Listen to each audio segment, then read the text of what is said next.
dari Sekolah SMK Convent Taiping bersama 4 lagi rakan saya menghasilkan video ini untuk meningkatkan kesedaran dalam kalangan masyarakat mengenai program komuniti. Pertama sekali, izinkan saya memperkenalkan diri saya dan ahli kumpulan saya. Nama saya Vaishnavi Devi. Nama ahli kumpulan saya ialah Angelina Anak Perempuan Arumugam, Turga Lechmi Anak Perempuan Supia, Sri Manasa Anak Perempuan Raja Shekhar dan Nitya Sri Anak Perempuan Purushottaman. Kami semua merupakan murid tingkatan 5. Program komuniti yang kami akan berbincang hari ini adalah tentang aktiviti gotong royong di kawasan perumahan bagi menghapuskan nyamuk Aedes. Kawasan di Taiping yang telah melaporkan jumlah kes demam denggi yang tertinggi adalah di Kampung Baru Aulong. Dipersilakan Angelina bagi menjelaskan tentang denggi. Terima kasih Devi. Sekarang saya akan membincangkan kepentingan melaksanakan program komuniti seperti mana kami telah melaksanakan kempen menghapuskan pembiakan nyamuk Aedes. Antara kepentingan melaksanakan program komuniti adalah meningkatkan perpaduan dan semangat patriotik dalam kalangan rakyat. Hal ini dikatakan sedemikian kerana program ini bukan sahaja melibatkan sesuatu kaum tertentu, malah melibatkan pelbagai jenis kaum dan etnik di seluruh negara.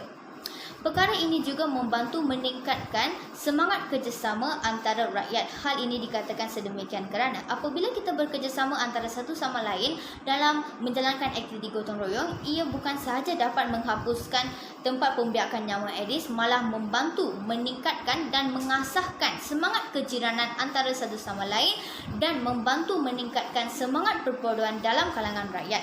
Seterusnya, menjadi inspirasi kepada orang ramai untuk menjalankan program komuniti. Hal ini dikatakan sedemikian kerana kegiatan kita dalam menjalankan program komuniti ini akan meningkatkan keyakinan pertubuhan-pertubuhan lain ataupun golongan komuniti yang lain di mana mereka juga dapat mendapat satu idea ataupun boleh menerima suatu keyakinan di mana mereka juga boleh menjalankan program komuniti seperti mana yang telah dijalankan oleh kami. Sebagai contohnya, kami telah melaksanakan kempen menghapuskan pembiakan nyamuk Aedes di Kampung Baru Aulong.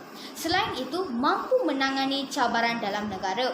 Hal ini dikatakan sedemikian kerana kempen yang telah dijalankan oleh kami dapat mampu menangani cabaran negara seperti mana yang diketahui oleh kita. Negara kita juga mempunyai banyak kes demam denggi yang agak tinggi.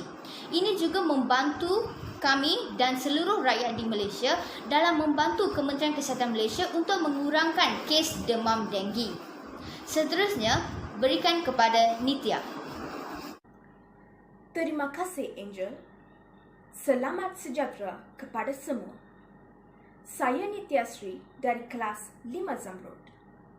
Sekarang, saya hendak bercakap tentang langkah mencegah nyamuk Aedes. Sebelum itu, apakah itu nyamuk Aedes? Aedes merupakan jenis nyamuk yang biasanya ditemui di kawasan tropika dan subtropika. Namanya diperolehi daripada perkataan Yunani kuno Aedes yang membawa maksud tidak menyenangkan kerana nyamuk ini boleh menyebabkan penyakit berbahaya iaitu penyakit demam denggi. Apakah itu demam denggi? Demam denggi pula ialah penyakit tropika bawaan nyamuk yang disebabkan oleh virus denggi. Gejala biasanya bermula 3 hingga 14 hari selepas jangkitan tersebut. Pemulihan secara amnya akan mengambil masa selama 2 hingga 7 hari. Dalam sebilangan kes kecil, penyakit ini berkembang menjadi penyakit denggi parah yang dikenali sebagai demam denggi berdarah kerana penyakit ini boleh mengakibatkan pendarahan. Seterusnya, tanda-tanda dan gejala demam denggi. Jika seseorang individu digigit oleh nyamuk Aedes yang membawa virus denggi, individu tersebut akan mengalami tanda-tanda atau gejala selepas 5 hingga 6 hari gigitan nyamuk tersebut. Antara tanda-tanda atau gejala demam denggi ialah pesakit itu akan mengalami demam panas, sakit kepala, sakit tulang belakang, sakit biji mata, ruam pada kulit, loya dan muntah-muntah dan juga sakit sendi. Akhir sekali, langkah mencegah nyamuk Aedes. Salah satu langkah yang harus dijalankan dan perlu diberi sokongan yang tidak terhingga oleh masyarakat ialah pihak berkuasa tempatan haruslah mengadakan aktiviti gotong royong pada peringkat daerah. Hal ini dikatakan demikian kerana rakyat akan bersama-sama menggambling tenaga untuk membersihkan kawasan perumahan yang berisiko tinggi bagi penyakit demam denggi. Sebagai contohnya, rakyat haruslah membersihkan kawasan takungan air seperti di piring pasu-pasu bunga dan kolam-kolam mandi yang biasanya membenarkan nyamuk untuk bertelur. Itu sahaja daripada saya. Sekian, terima kasih. Seterusnya, Durga. Terima kasih Nitya. Sekarang saya akan menjelaskan tentang kesan baik sekiranya kita melakukan aktiviti gotong royong bersama-sama. Kita dapat memupuk nilai-nilai murni dalam kehidupan kita. Amalan nilai-nilai murni ini amat penting dalam mewujudkan sebuah masyarakat yang bertanggungjawab. Antara nilai-nilai murni yang dapat dipupuk dalam aktiviti gotong royong ialah bekerjasama, bertolak ansur dan kerajinan. Selain itu, amalan bergotong royong juga dapat memupuk sikap berjimat cermat dalam kalangan masyarakat. Aktiviti gotong royong juga dapat mewujudkan perpaduan kaum. Perpaduan kaum amat penting di kalangan rakyat Malaysia yang terdiri daripada pelbagai kaum dan agama. Contohnya, dengan mengadakan gotong royong bagi menjayakan kempen membanteras demam denggi dapat menjadikan perpaduan masyarakat sentiasa terjalin secara langsung atau secara tidak langsung. Sesungguhnya, dengan wujudnya perpaduan kaum di kalangan rakyat, negara kita akan terus aman dan maju. Di samping itu, dengan adanya aktiviti bergotong royong, kita dapat bersama-sama pihak berkuasa dalam membanteras pembiakan nyamuk-nyamuk yang menyebabkan berlakunya penularan wabak denggi. Setiap di antara kita perlu sedar bahawa tanggungjawab menjaga kebersihan adalah tanggungjawab bersama. Janganlah kita bersikap seperti sudah terhantuk baru terngadah, di mana apabila sesuatu perkara itu menimpa kita, barulah kita timbul kesedaran untuk melakukan sesuatu tindakan. Oleh itu, sesungguhnya mencegah sesuatu perkara adalah lebih baik daripada merawat perkara tersebut. Itu sahaja daripada saya. Sekian, terima kasih. Sekarang saya akan memberikannya kepada Sri Manasa. Terima kasih Durga. Selamat sejahtera, saya Sri Manasa dari kelas 5 Zamrud. Sekarang saya akan berkongsi dua badan yang menyokong dan turut terlibat dalam khidmat masyarakat ini, iaitu aktiviti gotong royong yang merupakan salah satu cara untuk menghapuskan nyamuk Aedes. Dua badan yang saya maksudkan adalah Badan Kerajaan dan Pertubuhan Bukan Kerajaan. Kedua-dua badan ini telah mengambil inisiatif untuk mengadakan ceramah, forum dan kempen kejiranan yang tersusun dan berkala bagi menyebarkan maklumat tentang kepentingan membanteras nyamuk Aedes bagi mengelakkan demam denggi. Oleh itu, kedua-dua pihak ini mengambil keputusan untuk menjalankan aktiviti gotong royong. Aktiviti gotong royong ini telah mendapat sokongan yang lebih banyak dari masyarakat apabila badan-badan ini turut bersama-sama masyarakat setempat membantu rancangan mereka.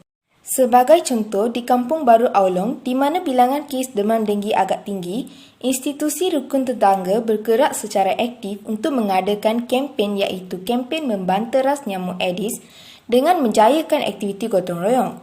Selain itu, Badan Bukan Kerajaan atau dikenali sebagai NGO juga turut pandang untuk menarik minat masyarakat dalam amalan gotong royong ini. Salah satu usaha NGO untuk mewujudkan semangat bergotong royong ini adalah menganjurkan pertandingan taman atau kampung terbersih seperti mana yang diadakan di Kampung Baru Aulong.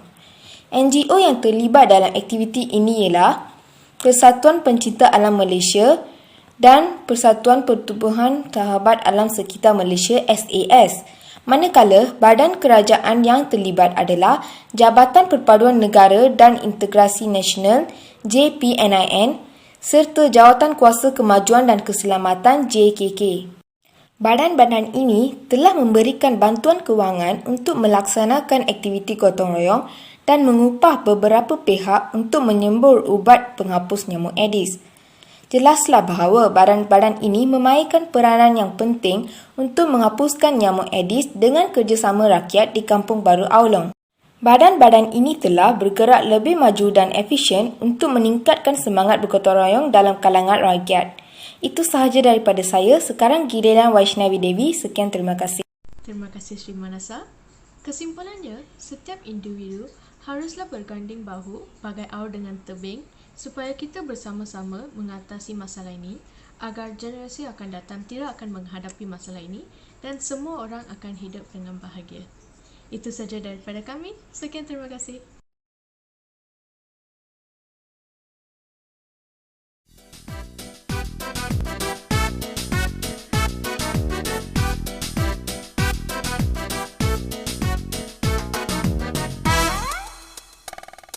Demam denggi penyakit berbahaya, tiada ubat, tiada vaksin mengawalnya.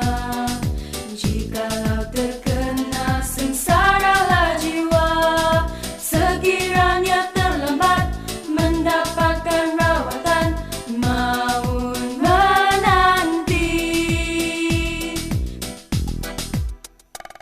Bersikap proaktif menjadi amalan, elakkan takungan di persekitaran, pasti dijaga segala kebersihan, di sekolah, di tempat kerja, ataupun di mana sahaja janganlah kita abaikan.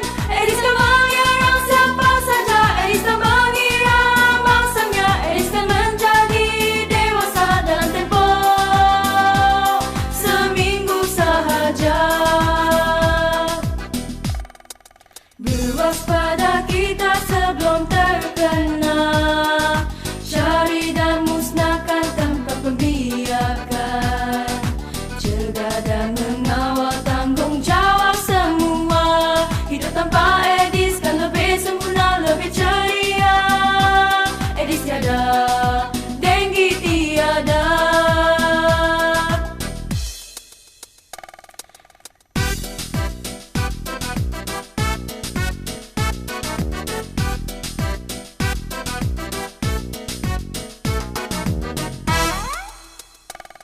Bersikap proaktif menjadi amalan, elakkan takungan di persekitaran, pasti dijaga segala kebersihan, di sekolah, di tempat kerja, ataupun di mana sahaja janganlah kita abaikan. Aedes kan menyerang siapa saja, Aedes kan mengira mangsanya, Aedes kan menjadi dewasa dalam tempoh seminggu sahaja. Berwaspada kita sebelum terkena, cari dan musnahkan tanpa pembiakan,